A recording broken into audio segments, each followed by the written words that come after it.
Good afternoon, dear in-person or online Integrate colleagues. I'm sorry not to be in person, but it was a bit too much traveling for me to reach the Canary Islands. Besides enjoying the good weather, I hope it will be a fruitful meeting. I was asked to present the key results from a recent paper published on aquaculture on the evaluation of the trophic connection within an IMTA pond using stable isotopes. This is the publication that I was asked to present results. It was done under a AERANET COFAS project named IMTA Effect, managed in France by Agence Nationale de la Recherche and in Portugal by Fundação para a Ciência e Tecnologia. The work was based on the premises that trophic relations between organisms in close connection can be elucidated using two independent and complementary methods: fatty acids profiling and stable isotope analysis of carbon and nitrogen. The two techniques are based on the principle that an animal diet is reflected in the patterns of fatty acids on carbon 13 and nitrogen 15 on their tissues. The use of fatty acids is based on the concept that food sources lay down certain fatty acid patterns that may be transferred conservatively to consumers. Just a reminder that fatty acids consist of hydrophobic hydrocarbon chain with a terminal carboxylic acid and can be saturated or unsaturated due to the presence or absence of double bonds in the hydrocarbon chain.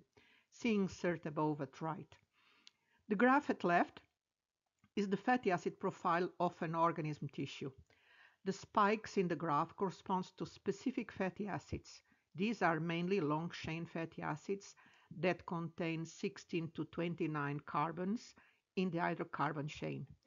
These fatty acid profiles are like fingerprints of groups of organisms, as it is illustrated in the graph below, that present the fatty acid profile for several groups of primary producers, and their signature will be conserved in the tissue of the consumer after being eaten. You must have heard the expression, "you are what you eat," plus a few per meal. This is also the base for the use of carbon and nitrogen stable isotopes in ecology to determine the broad diets of many free-ranging animals. The stable isotopes of carbon, delta carbon 13, and nitrogen, delta nitrogen 15, as they are commonly referred, provide powerful tools for estimating the trophic position of and carbon flow to consumers in food webs. The carbon 13 values of consumer tissues are usually similar to those of their diets, which helps to identify the origin of food sources, as is simplified in the fig at left, where the trout enrichment was 1 per meal in carbon 13. In the case of the nitrogen 15 values, they become enriched from a prey to consumer in 3.5 per meal, and thus are typically used to estimate the trophic position of the consumer. The present paper used these concepts to infer about the trophic food web within IMTA ponds. The data was obtained in three 500 square meter ponds with different sets of trophic groups. One composed by three species of fish, they were from different trophic levels, plus oysters and macroalgae, and the other two with similar set of organisms but without the macroalgae, and the other without the oysters. The fish species were the meager, Gyrosomas, regius, white sea bream, Diplodocus sargus, and the gray mullet, Mugilcephalus. The oyster was the Japanese oyster, Crassostrea gigas. The fish were fed commercial feed pellets. The hypothesized food web within the ponds was that the fish would consume the pellets, and consumed pellets and fish feces would settle into the bottom and their part become particulated organic matter, being consumed by polychaetes, zooplankton, and oysters. The excreta of all these animals would be dissolved organic matter that would support phytoplankton and macroalgae grow within the pond. Phytoplankton would be grazed by zooplankton and oysters, while macroalgae would be consumed in part by the omnivorous gray mullet. This slide represents basically what we expected to be the flow of the matter within the systems. The brownish solid arrows represent the settling of large particulate organic matter, while the dashed are representative of small particulate matter. The green dashed arrows are representative of the inorganic dissolved matter.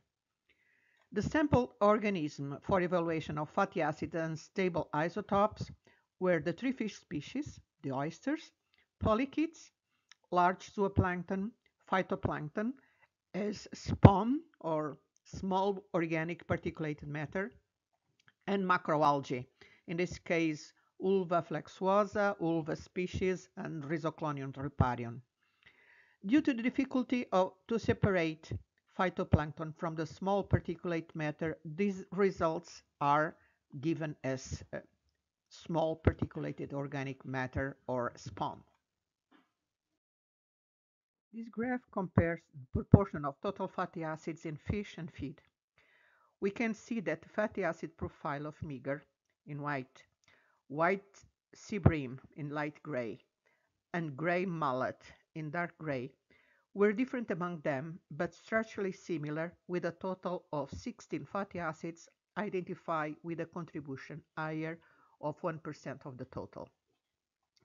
The fatty acid composition of fish was similar to that of the feed pellets, here in black, with the saturated fatty acids C16 and C18, the monounsaturated fatty acid C18, 1 omega 9, and the polyunsaturated fatty acid C18, 2 omega 6, and C22, 6 omega 3, largely predominant over all the fatty acid pool.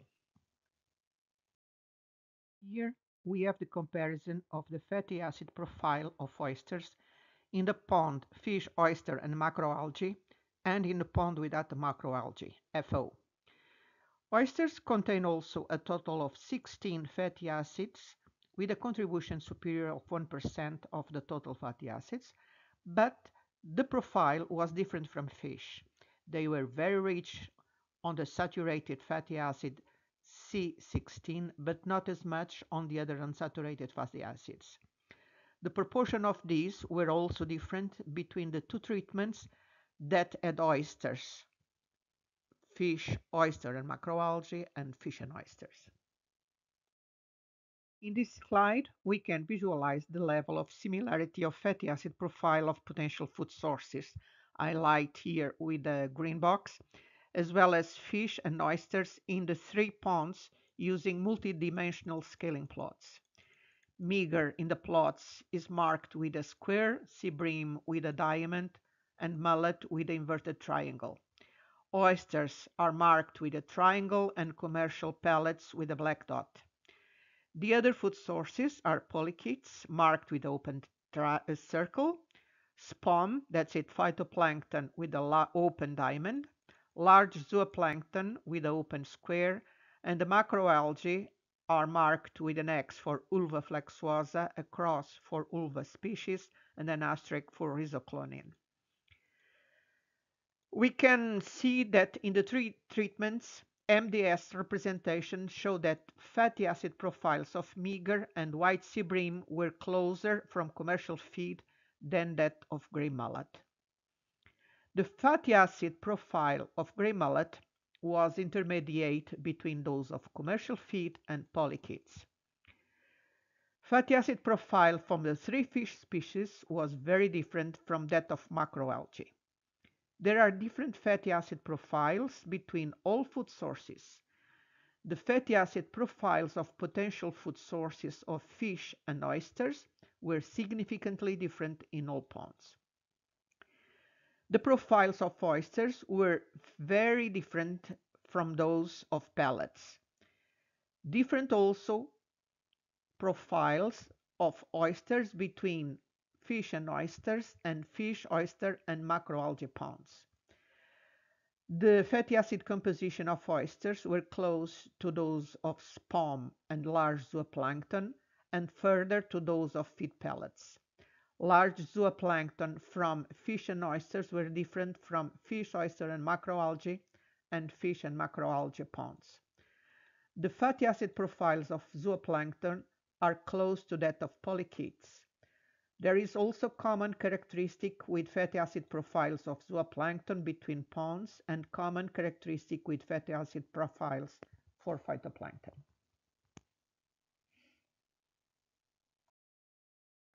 Regarding stable isotopes, the results of delta carbon-13 in the x-axis and the nitrogen-15 values in the y-axis of fish in the ponds, fish, oyster, and macroalgae in gray, fish and oysters in red, and fish and macroalgae in tan, show significant differences between fish species and food sources.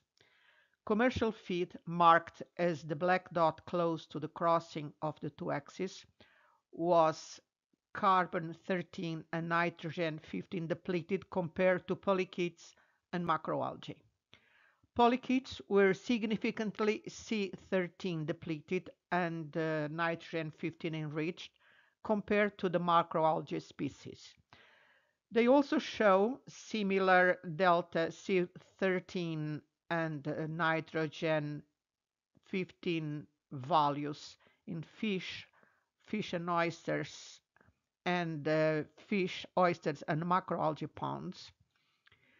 The delta values of C13 and delta nitrogen-15 values of meager and white sea bream were similar, whereas values of mullet were slightly different. There was also an enrichment on carbon-13 and nitrogen-15, and it was higher to those expected for fish consuming the pellets. Also, the delta carbon-13 and the delta nitrogen-15 values of macroalgae were depleted in C13 compared to those of fish. The comparison of stable isotopes of oysters and their food sources in the fish, oyster, and macroalgae and fish and oyster ponds showed that the fish, oyster, and macroalgae were significantly C13 and nitrogen-15 enriched compared to oysters from fish and oysters. The delta nitrogen-15 values of spawn, read phytoplankton, here marked with a diamond, were significantly lower than those of large zooplankton, the open square. The spawn, carbon-13 and the nitrogen-15 values were significantly different between fish, oyster, and macroalgae and fish and oysters. For large zooplankton, only the delta nitrogen-15 values differed between treatments. Bayesian mixing models indicate that commercial feed was the main food source used by the three fish species, but lower for gray mullet. Contribution of polychaetes and the three species of macroalgae to the diet of meager and white sea bream were less to 15%. For gray mullet, contribution of polychaetes to their diet was estimated to be 22 plus less 10%, whereas contribution of the three macroalgae species were estimated to be less than 10%. In the case of the oyster, the mixing model indicates that spom reed phytoplankton was the main source of feed used by oysters in both treatments, with feed having a higher percentage in the pond with macroalgae. These ponds had less phytoplankton available due to nutrient competition with the macroalgae. The fatty acids and stable isotope results highlight the trophic relation in fish, oyster, macroalgae integrated multitrophic aquaculture, telling us that meager and white sea bream only eat pellets, gray mullet eat pellets but also polychaetes and did not eat macroalgae. Oysters did not directly ingest particles of pellets but through zooplankton.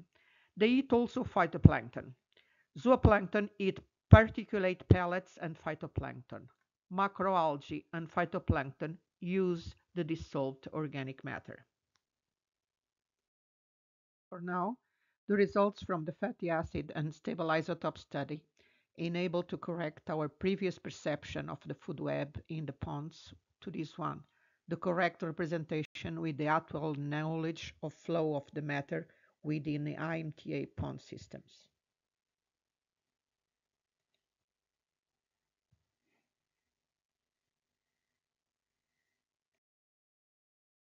Eliza, I want to thank you all and Sarah Naon for providing her slides presented at Montpellier WAS conference in 2018, some of which were adapted for this presentation. Thank you, Sarah.